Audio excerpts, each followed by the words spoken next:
Greetings everyone and welcome. My name is Kris, and in this video today we're going to be talking about 4 different tips you can use to help price your Amazon FBA items. Now, as always, I've got 4 items for you guys to source in the description below. Be sure to turn on notifications for that so you guys can make sure you get them right away. Also, I do want to make a disclaimer about this video. This is a pricing strategy for online arbitrage and retail arbitrage.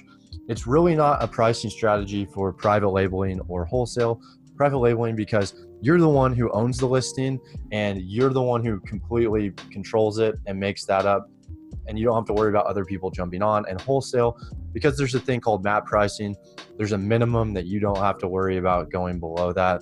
So let's go ahead and get into these 4 tips that I use for pricing my items. Now, when you're pricing something, you want to win the buy box, and the buy box is the price that the customer can see, and this is where all of the sales happen. So if you don't have the buy box, 99% of the time, you are not going to make the sale of the item. So in order to win the buy box, the first strategy is you are only going to recognize other prime offers and new offers. So that means that if you don't see prime next to the listing, it means it's merchant fulfilled, meaning that they're shipping it out themselves, and that price does not matter to you at all when pricing your items. You can usually price about 15 to 20% higher. And also you want to make sure that it's in new condition. When you see a condition that's like new, usually what that means is that they're gated in that category, or for some reason they can't list it as new, so they're listing it as like new, but that does not matter. You only want to look at the new listings because what you're selling is new.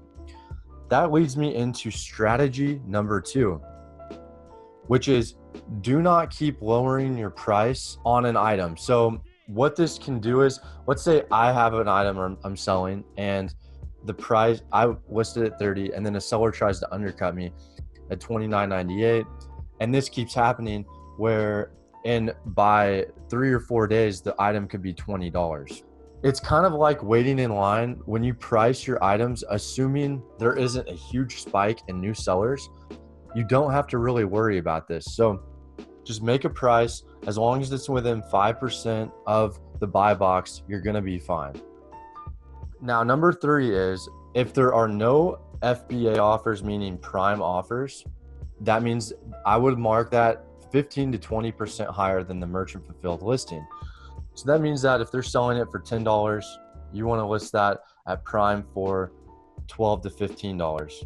It really just depends on the item, and also use the Keepa chart to look at past data to see what the item actually sold for.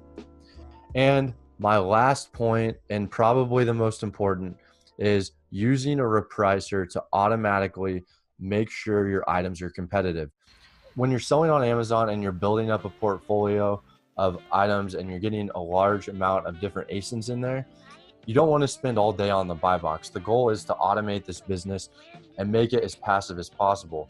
Well, a repressor will allow you to do that. You can set in different times and different restrictions that will help the repressor reprice data for you automatically, and it will help you keep your items competitive. So that is something you definitely want to look into as well. I'll leave a link to 1 or 2 in the description below that I use, or that I have used in the past. And that's it, guys. Pretty quick video. I really hope you found this content useful, and I hope that you can implement this in your Amazon business. Be sure to give a like and subscribe if you found this useful, and let me know if you guys want more videos like this. See you in the next one.